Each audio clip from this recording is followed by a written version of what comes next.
Hey, what's up, everybody, and welcome to Rock Video Rental. We are continuing on with our Halloween horror marathon, continuing on with the old school horror, and we're talking about 1954's Godzilla, the Japanese version, aka Gojira. It is directed by Ishiro Honda. The plot for it is American nuclear weapons testing results in the creation of seemingly unstoppable dinosaur-like beast. The cast, we got Takashi Shimura as Dr. Yamane, Akihiko Hirata as Dr. Shirazawa, Akira Takarada as Hideto Ogata, Momoko Koshi as Emiko Yamane. I probably slaughtered some of those names, but I feel like I did an okay job. Dude, props, man. I was just like, I am so glad it's not me. So, I was Ashiro Honda. I was confident in Takashi Shimura and the character of Dr. Sarazawa. I was very confident in. Uh, a movie I've seen quite a few times. hmm Um, I grew up watching Godzilla movies. This was one I didn't watch as much. Even the American version, because there are two versions of this movie. I mean, I'll just get into that right off the bat. So this is the original Japanese version.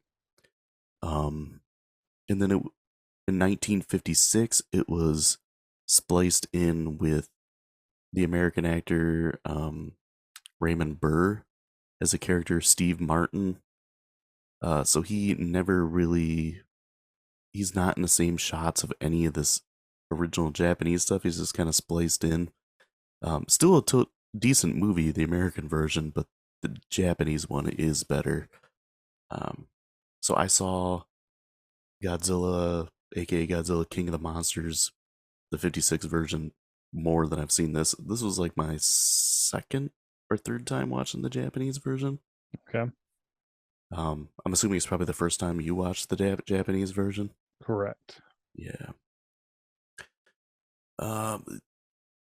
Like I said, I grew up watching Godzilla, but I always watched the ones where he was fighting other monsters because I was a kid and I just wanted to see big monsters fighting. Right. Two dudes in rubber suits just going at it. Um, we've talked about Godzilla before on this show. We reviewed Godzilla versus Megalon, which is hmm one of the more goofy, kid-friendly ones. Where this one has some dark themes and disturbing parts in it. Don't worry, we'll be with Daddy soon. I'm like, uh, holy crap. yeah. Um, very heavy on the um nuclear weapon stuff. hmm Um, and there's Godzilla is actually kind of scary in this one. He's always Yeah, like covered in shadows and very menacing, I guess, more than, where he's like Godzilla, the kid friendly hero, friend to all children in the later movies. yeah, I was trying to imagine what this movie coming out in the 50s and what everybody else was used to probably around then. Mm-hmm. And I don't have any context on if this was ahead of its time or just, vastly above everything else. But I thought they did a really good job with it. I mean, considering their limitations and how non-advanced their filmography was at the time, they did some really great things with it. Oh yeah, the special effects, the miniatures, things like that. The way it was shot was incredibly well done. Um, I'm trying to think of other giant monster movies that came out before this. I mean, obviously King Kong came out like 20 years before this movie, hmm and that just goes to show like how amazing King Kong was at the time in the 1930s, and that was all done with stop motion, Yeah. where Godzilla's a man in a rubber suit. I believe the Beast from 20,000 Fathoms predates this. Okay. I have to check on that. I don't know if you've ever seen that one. Yeah, that came out in 1953. That is also stop motion, with the stop motion done by Ray Harryhausen, who was like the master. Hmm. Um, that's a pretty good movie too. That's an American one. Um, but yeah, just things that worked really well in this. You know, we talked about this. The sets, like the miniatures, were awesome. The Hmm. special effects. Um, I'll say that one of my most memorable scenes is when the Godzilla peeks up over the mountains Yeah. at the people. That was really cool and really well done. And I can't even imagine what people were thinking in 1954 when this came out and Yeah, stuff like that's that. Like, oh, how did they do that? exactly, like, that's what I was thinking of, where it's just like, I don't imagine too many other things came out around that time that had anything quite like it. Yeah, So some people, I mean, it to us to watch it now, it's just like, okay, not really scary. Sure, it's menacing, it's dark, like you said, he's in the shadows. But man, if this was your first experience with it and you've never seen anything like it, how crazy would that experience be? right. So, Yeah, it's. I feel like it'd be akin to people listening to War of the Worlds on the radio. dude, I thought the exact same thing. And I got a little bit of that in trivia, so I won't get too far into it. Um, Other things I thought were really cool is like his atomic breath was handled really well. Sometimes it looks like, you know, when there's that zoom in, or it looks like someone's just blowing a fire extinguisher out of his mouth. But I think how it like lit up and then like caught the buildings on fire. I thought that was really cool. Mhm. Um, the parts of him like in the water. Um, One of the scarier scenes is one of the first ones where that ship, like everybody dies on that ship. Mhm. That was like kind of generally frightening. That's why I consider this one like a true horror movie, Yeah, I was kinda more thinking than about like the this. later ones that were more, you know, I said kid friendly, Yeah, sci-fi. more in the monster genre than horror. Yeah, Yeah. yeah, or but the Japanese calls kaiju, which is I believe just giant monster. Mm. I mean, because you got like your Frankenstein, Wolfman, those are monster movies. This is a giant monster. Um, yeah, in a way, this like spun off so many sequels. It was incredibly ahead of its time.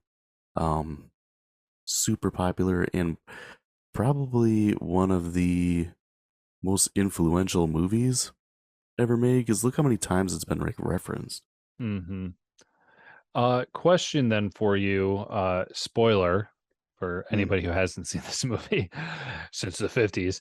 So Godzilla dies in the end. How do they pick that back up? Like, I know that the one doctor character was just like, "Oh, hey, since there's so much nuclear testing going on, we could wind up creating another Godzilla." Yeah. Um.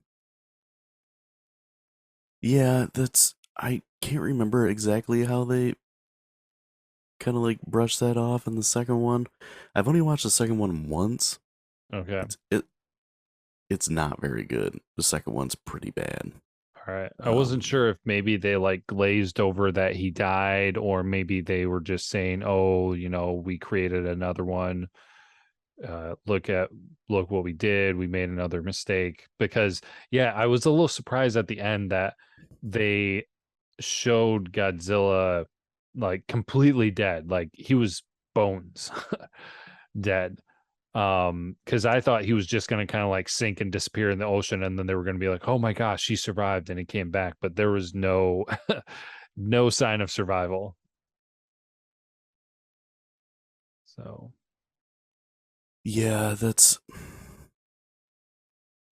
I remember like I think it's at the end how they get rid of Godzilla is that they like bury him in ice in the second one. okay. Yeah, they shoot missiles at like this iceberg or something like that, and it like buries him. Hmm.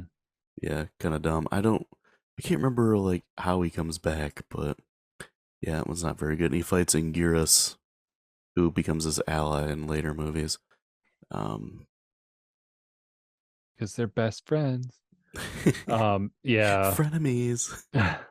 Well, they did the whole killed him with the anti-oxygen, Yeah, the or oxygen destroyer. yes, the oxygen destroyer. There you go. Yeah, Which is just hilarious, but yeah.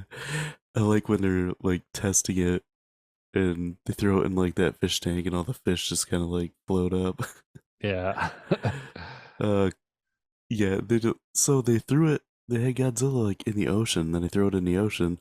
Um, Japan is an island. One of their biggest um exports, I guess, or like things that they produce is fish. Hmm. Wouldn't that just completely destroy everything in the ocean Oh yeah. Well, he kind within an of area? Dr. Sirizawa, Serizawa, yeah, thank you, mentioned something about that. Of course, I mean, like, it's not going to kill everything in the Pacific Ocean, yeah. but he talked about how it was going to impact. I thought that was one element that I thought was kind of interesting, because the human element for this movie was kind of lackluster Hmm. until the end, because Dr. Serizawa was the one who created the oxygen destroyer, and he didn't want to let anybody know about it. He didn't want to use it because he knew that it would, be used for a weapon. But he agreed to use it to try to stop Godzilla because it seemed like the only answer. And at first, I kind of thought it was a little bit lame that they were making it so dramatic um, at the end. And then Dr. Serizawa decided to let the oxygen destroyer consume him as well, essentially. Yeah, Um, but then I gave it a little bit more time and thought about it, and it probably was even more impactful then, with the whole nuclear science age. But just from the standpoint of what I felt like they were trying to drive home was just that the doctor realized that he was the one who created it. He was the one who had any information on how it would work and how it could be created. And hmm, so, to prevent anything from being recreated, he not only used the last of the oxygen destroyer, but he also let it kill him so that it couldn't be used again. yeah. That was kind of an interesting thing that they threw in the movie. An interesting take. Hmm.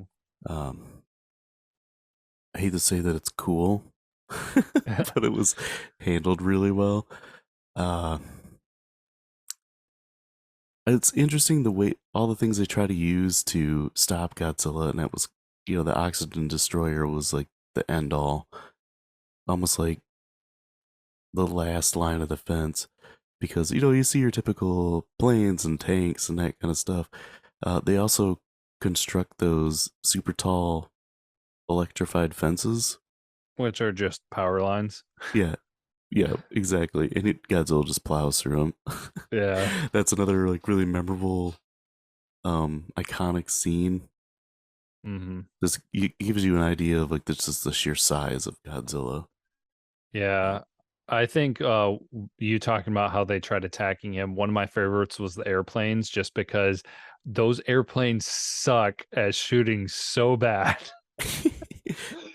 So Not you as can't hit Godzilla; he's enormous. I know, not a single one hit him. I mean, I understand, it honestly looked like they were shooting bottle rockets at him, for filming it. So it's like, sure, probably not going to hit him, but still, it was just so funny because it was a bigger scene, and there were so many planes, so many quote unquote missiles that were fired, and not a single one hit Godzilla. Yeah, and he's 50 meters tall. Yeah. In this one, he gets way bigger in the later movies. Um, yeah, they said they gave kind of the idea of how they think Godzilla came to be. They said that he was evolved from an ancient sea creature Hmm. that became also a terrestrial creature, and then that he was basically disturbed by underwater H bomb testing. So Yeah. that's why he's immune to radiation, and he emits radiation in his breath and all that kind of stuff. Yeah, I do remember them talking about that. Yeah, and I mean it's pretty obvious that this Godzilla is supposed to be seen as like the nuclear bomb destroying everything in its path and it's unstoppable. Um, which is a common thing that, after the bomb was dropped, so many movies came out about creatures coming to life that were um blown up from radiation and everything. Um, Giant monster movies. Even in the United States, there was tons of them. Yeah. It's like they went from that to space, and it just kind of evolved from there, like sci-fi and horror Yeah, all well, it was kind combined of there. interesting because I don't know if you remember the interview episode that I had with the friend of mine from high school, Chris, who Yeah, does some acting, but he talked about the horror genre and why he enjoys it so much. And somebody mentioned, I don't know if it was a teacher or in a book or something, that he said if you really want to know and understand what's going on during a certain decade or generation is by watching their horror movies yeah. because they always touch on the current topics. And 50s was the aftermath of nuclear testing and things like that, and so it was Mm-hmm. a big deal back then. Yep, exactly. Another thing I think about too is Night of the Living Dead has a lot of themes that are reflective of the '60s. But I mean, we'll get to that because we're going to talk about that movie as well. But yeah, just there were so many monsters caused from nuclear weapons and radiation around this time. Godzilla might have been the first that I can think of, because like Beast from 20,000 Fathoms, that was just a dinosaur, like a prehistoric dinosaur that came and attacked, I think, San Francisco, something like that. It's been a while since I watched it. Um, and I'm trying to think, this might be the first giant monster movie where the guy is in a rubber suit. Okay. And there were some issues with that, which I have in trivia. Do you want me to jump into trivia? Rock. Okay. So, speaking of the Godzilla suit that was used for the film, it was so hot inside that the actor, um, Haruo Nakajima, would frequently pass out during filming. According to Nakajima, temperatures inside the suit would reach up to 140 degrees Fahrenheit due to the hot studio lights, and it was not uncommon for a cup of Nakajima's sweat to be drained from the suit. Ugh. Yeah. Special effects director Toroshi Nakano, who worked with Nakajima uh, in later Godzilla films, described his admiration for the actor, saying, like, inside the Godzilla suit, it was very dark, lonely, and isolated. Usually, the person who wore the suit becomes nervous and anxious. During summertime, it's very hot and become hell in there. But Mr. Nakajima always persevered. I mean, he acted in the suit underwater. He was buried underground. He withstood pyrotechnic explosions, and through it all, he was always Godzilla. Like he never broke character or anything. Um, Yeah. yeah, I heard too. Like he got burns and all that kind of stuff, and almost drowned at times. Just yeah, and I believe the actor like just passed away not too long ago. Oh wow. Yeah, so he had a long life. So next thing, the sound department tried numerous animal roars for Godzilla, but they felt they were unsuitable for an animal of such immense size. Um, Akira Ufukube came up with Godzilla's roars by rubbing a coarse resin coated leather glove up and down the strings of a bass, Hmm. and it reverberated with a recorded sound. Interesting. Also, his footsteps were made by beating a kettle drum with a knotted rope. Hmm. Yeah, that totally makes you think of Jurassic Park. Yeah. So the stop motion animation was rejected because of the time it would take. Special effects director um, Eiji Tsuburaya sincerely wanted to use this method, but he faced grim reality and when there was not enough people in Japan with experience in the technique, and that Toho would never give him the time needed to do it within their tight production schedules. Tsuburaya had to pioneer the techniques of pseudomation, which would make the production more feasible, but no less difficult. The Hmm. benefit was in Godzilla's size. If the stop animation puppet would have been used, it would have required miniatures that were much smaller, resulting in less detail and destruction. The film makes use of stop motion to enhance a brief sequence in which vehicles crash into Godzilla's tail and it moves. Okay. Yeah. George Lucas cites the film's miniatures as inspirations for the miniatures that he did in Star Wars. During Godzilla's rampage through downtown Tokyo, one of the buildings he destroys is the old Nishigeki Theater. That's a total guess on that. After his tail smashed into it, um, it is said that it frightened several viewers who ended up trying to run out of the theater because they thought it was real. One of the original designs for the monster had a head shaped like a mushroom cloud. That would have been so dumb looking. Yeah. Recut into Godzilla King of the Monsters in '56, Raymond Burr was added as Steve Martin, like I mentioned earlier. Still a good movie, just not as dark as the original. And the last thing I got is this movie had a $175,000 budget, and it made 2.8 million in the box office. What was Believe that's between both versions. okay, so that was 175 and what? 175,000 and 2.8 million. Pretty good for the 50s. Yeah. So let's just roll right through, jump into grades. Pull from IMDb or Rotten Tomatoes. What do you think they are? 7.5. It's exactly 7.5. Oh, dang, snap. All our horror movies for this month so far are between 7.1 and 7.9, so I kind of went in the or 7 and 7.9, so I went in the middle. The classics. I think I may have seen the critic score for Rotten Tomatoes. Was it like 93? It was 93. Okay. I don't know what the audience was, so I'm gonna go with 90. 89. Oh, 89, okay. Dude, I think that's the best you've ever done on guessing these. Well, I kind You of knew the got one. Yeah. I got a little bit help with the critic one, but yeah, 7.5 nailed that. So, rock. Did you want to go first or Yeah, I'll go first.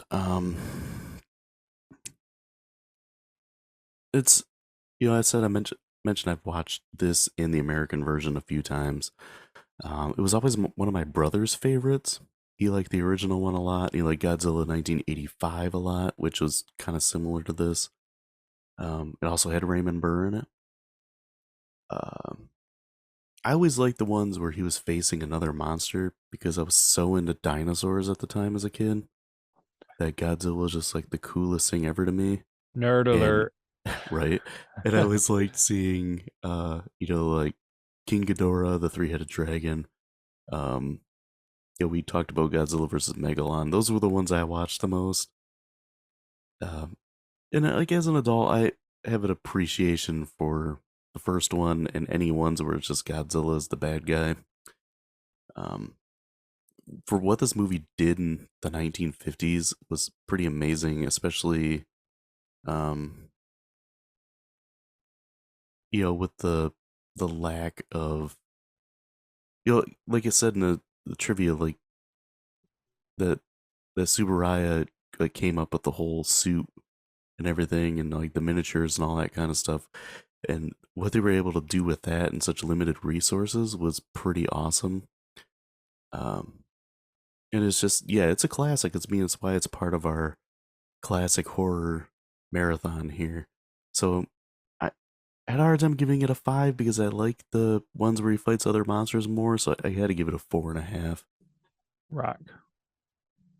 because I believe it is one of the most influential movies of all time, just because of how many things it spawned off. And he's Godzilla is one of the most recognizable movie characters of all time. Hmm. Well, I'm gonna be right there with you. I landed at 4.5 too because um, I think one of the biggest elements that held this back from being a 5 out of 5 was uh, kind of I referenced it before as the human element. Hmm. I felt like it was lacking. The acting. So it's tough to say because I haven't seen enough movies, or it's been so long since I've seen any other movies from this time period, let alone Japanese movies, to know what the acting capability was. But it, especially like when you compare it to like House of Wax Yeah. and what Vincent Price. Now, of course, like Vincent Price was huge during the time. So I'm don't necessarily want to do a straight comparison there because that probably wouldn't be fair. But I mean, there was still strong acting in the 50s. And this one, I feel like I do not know any of these actors if they or actresses if they had careers leading into this or if this was something that maybe launched their career. I just didn't feel like it was super great. Maybe outside of Dr. Yamain. Hmm. Um, not to say that anybody else did bad, but the human element was for me making this suffer. So since that wasn't as strong as I believe it could have been, I do find myself giving a 4.5 out of 5. I mean, special effects were great. The things that they were doing with the miniatures were really good. I mean, just to launch the Godzilla franchise, just a fantastic job. So, Rock. Yeah, I totally agree. Um, and like the miniature work is always something that's really great in these movies. Um, I don't know what happened with the second movie, why it was so bad. Like some of the stuff is like the timing of the film is way off, so it's like super fast and it okay. just looks so goofy. And it's really kind of a boring movie. They ended up redeeming themselves with the third one, Oh, that's good. which I should know this. Oh my gosh. I believe it's Godzilla versus Mothra is the Okay. third one. And I'm gonna have to look that up because I don't want to sound like an idiot. That's okay. Because I've seen these movies so many times. You sound like Uh, an idiot either I way, hate so you. kind of Okay. walked into it. That was King Kong versus Godzilla, and then Mothra versus Godzilla. Oh my gosh, all your credibility is gone now. Oh my god. Uh, so yeah, that was. I feel like we did Craig wrong not having him on here to talk about this. Yeah, I kind of was thinking about that too. But then I was remembering that this is kind of our unique October spree of movies, so I don't think we've had a guest on for an October marathon. I don't think so, because these are usually like shorter episodes. Yeah. We'll do Um, another one, Craig, don't worry. we'll, yeah, we'll do another one. Just so we could be on there. So that wraps up Godzilla, aka Gojira. Next time we will be talking about The Bad Seed, which is a movie I've never seen before, but I've always wanted to watch. So I use it as an excuse to make myself watch it. Nice. So until then, as always, be kind and rewind.